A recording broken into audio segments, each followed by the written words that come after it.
Yo, what's up guys? What's going on? So, in this series I'm going to be teaching you guys how to make a Baldi's Basics fan game. So what I'm going to cover in this episode is doing like the basic map things, like for example, placing like a few floors and a few walls so that way we can have a base plate so that way the character's able to walk around on it, so that way they don't just fall into the infinite void. So, basically I have all these other windows here. You see like animator up there. I usually go to the Windows tab and you click it and it shows the window there, and you can move the tab around if you want, But anyways, let's start working on the map. Let's make an object called map. It's going to be a container for other objects, and we need to make some materials for the textures. I got these textures from the Baldi's Basics decompile.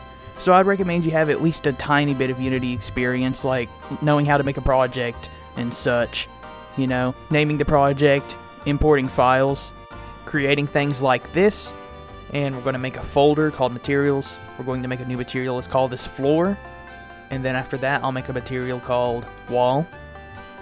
And you can assign a texture to albedo. If you don't know what albedo is, it's kind of like a surface that's not transparent, but you can make it transparent, but I'm not going to right now. And I assign the textures. It's pretty simple. If you just have a texture in here, you can just assign it by searching it up. I'm going to set the smoothness to nothing. I set that to albedo, so that way it makes it look smoother and less metallic. Alright, so we have the map, and let's just reset the camera position. We're going to use this camera to make the character controller, but right now I think I'm going to work on the basics of the map. So I'll create, I think I'll create an empty for the floor, more like a container, so that way I can put a plane inside of it. I can have an offset for the plane. I'll resize it later. So I assign the texture. You can drag it to the materials right there. And as you can see, we have our Baldi textured floor. But I don't like the way that looks, so I can change the tiling, which is under emission. It basically makes the image loop a amount of times, so that way it may be a little repetitive, but at least you don't have to place a bunch of tiny planes. Alright, after placing a few floors, I'm starting to work on the walls. So I put the walls inside of a container. The wall's origin is not where the wall is shown, it's in the middle of the floor, so that way it's easier to rotate the wall. So for the wall, we're going to have to copy and paste the plane and change it by 180 degrees in the y-axis. So that way that the wall, planes, they're one-sided. So you'll see that it's clear if you go on the other side. So that's why we have to copy and paste this plane and rotate it. And there you go, now you can see it on both sides, which is pretty cool. This is how the Baldi's Basics map is made. But if you want to optimize your game like crazy, you can just delete the side of the wall that's never visible to the player. But I'm not going to do that right now, because computers aren't slow anymore anyways, so why bother? Alright, now that I finished a tiny part of the map, I also scaled down the entire map so that way it fits the player. I also made an empty called player and put a character controller inside of it. You don't really have to do much, but you do drag the main camera into the player, and you move it up a bit to where you think the head would be, which is, it's a little bit around the top line right there, You select the camera, and then you start dragging it up. Alright, let's drag it up a bit. Alright, that's around head level, that's perfect. Now, character controller basically is kind of physics-based. So that means if you run into a wall with a collider, you don't have to worry about you just going through it, or you don't have to worry about falling through the floor, but you have to program the gravity yourself.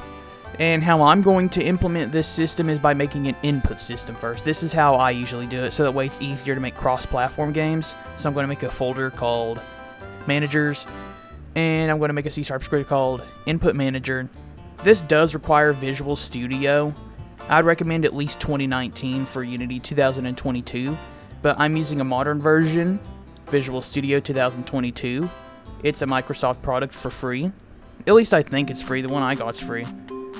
So yeah, it'll load up the... Alright, there it is. Alright, so here's the input manager. So I'm going to delete the start and update methods. So basically, a mono behavior is a component. For example, the transform component and the character controller component, those are mono behaviors because they inherit it. Anything in front of those two dots right there, I don't know what they're called. it kind of like inherits attributes, methods, and stuff from that. But right now, I'm going to make a variable. This is a public static input manager instance. If you don't know what this does, it basically constitutes as a way for everything to access it without needing a specific reference. The instance is the reference itself to the input manager. But the downside to this is you can't have two input managers. But you don't really need two of them anyways, so it doesn't really matter. So in awake, it runs before start, which is when you should set an instance, and you just set instance to this, like that, and it works completely fine. Now, update is where we're going to do the input detection. So I'm going to, let me just mark that a bit, make it a bit organized. So I'm going to do the input variables. So we're going to need one for movement and looking. So I'm going to use a vector 2. If you don't know what vectors are, it's like a point in space. But this is more or less just like a list of numbers in a way. It's just like two numbers. So we're going to set the movement to a new vector 2, and then we'll get the axis of horizontal, which is like AD, left, right. And then for the y-axis, we'll get axis of vertical, which is up, down, WS. And then we'll normalize it, which means it can't go over 1 or under -1.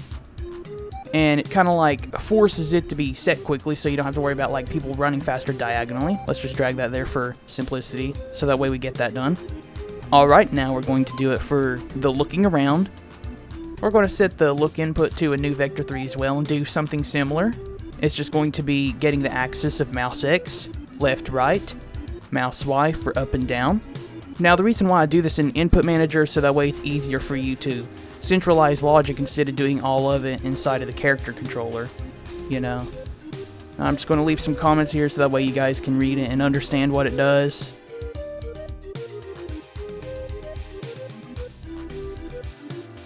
Alright, now I'm going to save it, and when you open Unity, as you can see, it recompiles. If you don't know what that means, it basically means that it like sets the code into like the cache. You know, it makes like virtual, I'm not going to explain all that. It just makes the code save, you know what I mean? Alright, so as you can see, the input manager detects input the way it properly should. Left, right, left, up, down, up. As you can see, it's working. You know, -1 being left, 1 being right. Alright, cool. So as you can see, the input manager works. So you'll notice that anytime you hit play, it like recompiles everything, even though you already saved everything. Actually, I'll get to that after I start working on the player.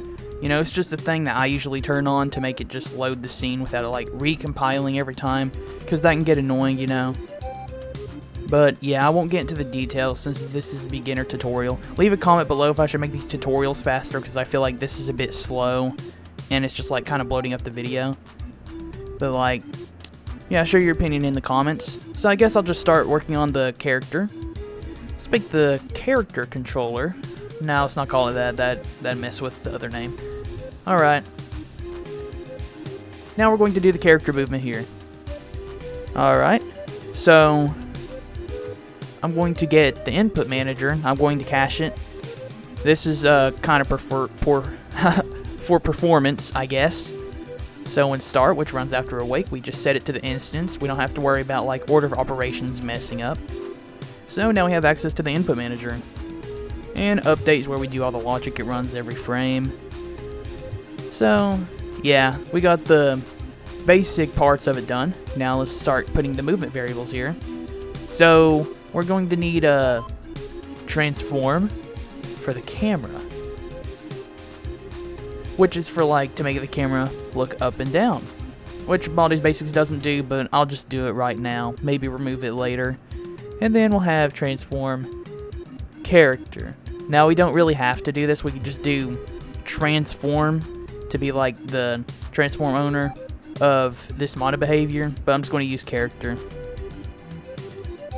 So that way it's like, it's better typing convention. Alright, now to cache the looking input. Alright, so this is where we're going to put our look around logic. So we're going to set look direction to add the input's look input. It basically adds it instead of setting it to it, so that way it pretty much caches it. You move left by 7, it adds 7 in 1 frame. You know, I think it's a little self-explanatory. Plus equal means that it's like equal to itself plus the thing in front of it. Now, we'll clamp the up-down axis. So basically the reason why we do this is so the character doesn't look down like 360 degrees. So we'll be using mathf.clamp, which basically has a minimum and max number. I feel like that's a bit self-explanatory. It's so your character can't just like go in a full circle by looking down. Because I've seen some horrible games use that and not clamp it for some reason. I guess newbies maybe, you know, but they probably didn't know. Now we're going to apply the direction into the transform. So we're going to set the rotation of the camera to be quaternion.euler. Basically what this does is it converts a vector into a rotation, because quaternion is much different. So x-axis is looking up and down, y-axis is left and right, and z-axis is kind of like left and right, but from like a different direction. But I'm just gonna, this is kind of what up and down looks like. This is the x-axis, up and down. That's the axis we want. So in x, I'm going to put look direction dot y. Alright. And then we'll set the rotation of the character. Oh, actually, let's set local rotation for the camera, else it'll break it. We'll set the rotation of the character to be Euler, and then this time we'll set Y to the look direction of X. It's kind of backwards, isn't it? But yeah, just look at the code for yourself, you know. You can copy it if you want, you know, that's what tutorials are for, experiment with it. But if you just keep like copying and not knowing what it does, you're not going to learn anything. So let's just assign the variables by dragging it. Put the camera and camera, player, and the character. Now let's go do that thing I was talking about earlier real quick where we like make it load faster. Let's go to editor, turn on play mode options, and then reload scene with reload domain turned off. And as you can see, it loads immediately. Oh, and would you look at that, the direction is incorrect. So basically what we need to do here is go into the camera x-axis and set the look direction.y to negative direction y. So how we're going to do that is we're going to put a minus sign behind like that. That means it's going to be the opposite now. It's the negative, so that because when you go up with your mouse, it's positive, but when the number is positive in the x direction of the rotation of the camera, it looks down instead, which is why it has to be negative. Alright, as you can see, the look around thing works. That's really cool. Sorry if I'm over explaining the simple things, but I just want some people to understand things that may be confusing. I'm not the best guide. Now, let's go do the movement logic. Now, this one might be slightly more difficult. So, in the vector 3, basically, we're going to get the inputs movement input x for the first one, skip y, and in z put input movement inputs dot y. Now the reason why we do this is because the y-axis is an up and down, but z-axis is front and back, x-axis is left and right. That's something good to know. And right here we're going to transform the direction. If you don't know what that does, is it basically, if you're going forward vector, we want it to be dependent on the rotation of the character. So when you move forward, you want to move forward in the character's direction, not the global universe direction.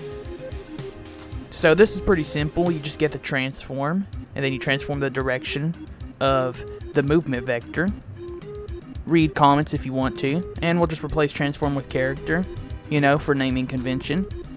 And finally, all we have to do now is, wait a second, we need a speed variable. We need a speed variable. Alright, we'll have a, oh yeah, and the character controller too. We need the character controller. Now we'll get cc.move. That basically moves it, and you can move it in a direction. And what you can do here is you can put the direction in speed and delta time. But right now we're going to put speed up here. We'll make it 3.0 by default. You can change it in the inspector or editor. Now we're going to put dir in it, which stands for direction, after the transform direction has been applied. And then we'll multiply by speed times time.delta time. If you don't know what delta time is, it's the amount of time since the last frame, so that way no matter how laggy it is, or how smooth it is, the character doesn't like lag or act weird. Which this stops it. I don't do this for the looking around functionality, because I'm pretty sure it already has something for that. But correct me in the comments if I'm wrong.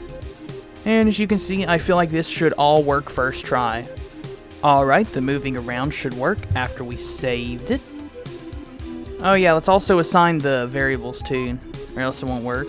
Now let's play. And as you can see, it works. The character, we can move it. It's dependent on our mouse.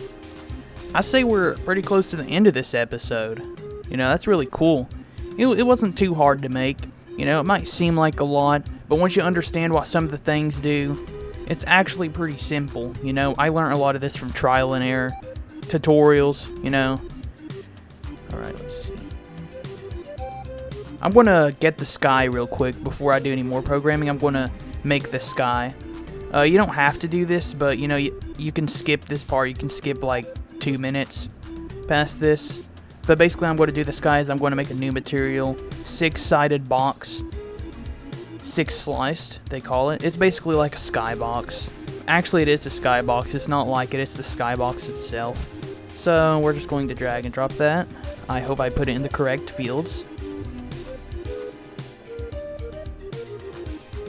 Alright, now let's assign it up here. Okay, I got confused. I don't know why I got confused.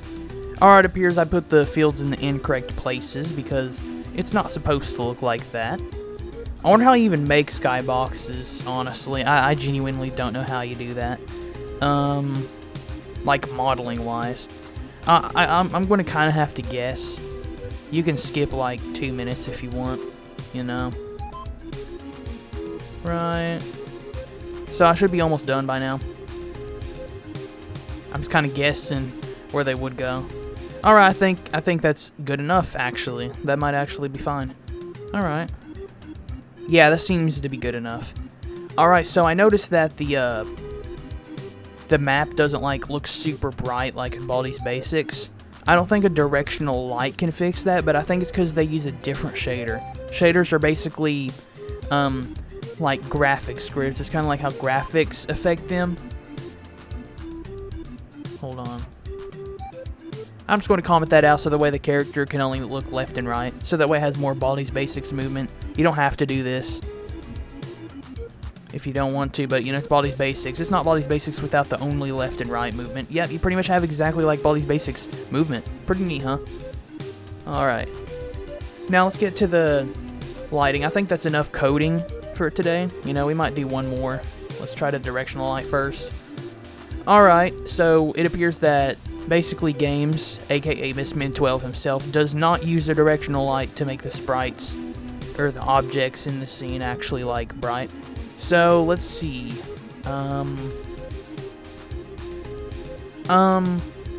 I believe he may have changed the shader, so I'm going to go in here. I'm going to find diffuse.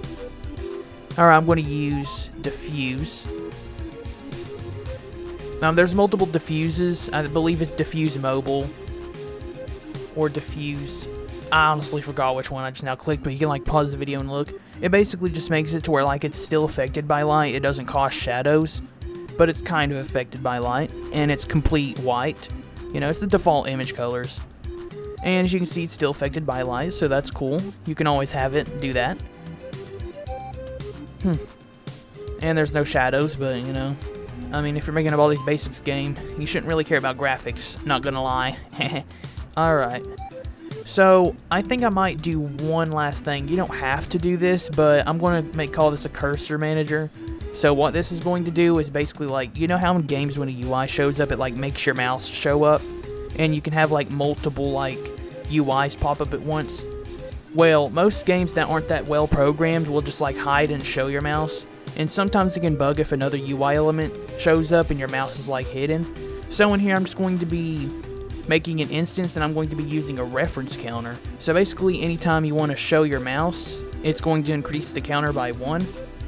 Or actually it'll be the other way around. Anytime the number's higher than 0, then your mouse will be hidden, but if it's below, then it will be shown. So that way you can have like multiple overriding states, kind of like priority in a way, or kind of like requests, you know, kind of like a voting type thing. I really don't know how to explain it. So if the lock count is greater than 0, the lock state of the mouse will be locked. Otherwise, it'll just be no state. So lock state basically makes it to where the mouse is like either locked or not, or it's just confined in the window. So, yeah, it's pretty easy. You know, this is a very simple thing, but I'm going to make these static voids. And by now, if you don't know what static means, it basically means global, so you can access these without having a reference to a specific, like, instance, so you can just access it like a global thing. You know, kind of like the news in a way. Everybody knows about the news. That's not a good example at all. We'll do minus minus. Basically what that does is it decreases it by 1, or decrements, and same thing for plus, except the opposite, it increases by 1. So I believe we're done with all the code, but in here I'm going to make the mouse lock when the player responds. So in start, I'm going to make it lock the mouse, and I'll leave a comment. You guys can read the comments if I'm not that good at explaining things, but remember, it's always good to experiment with crap.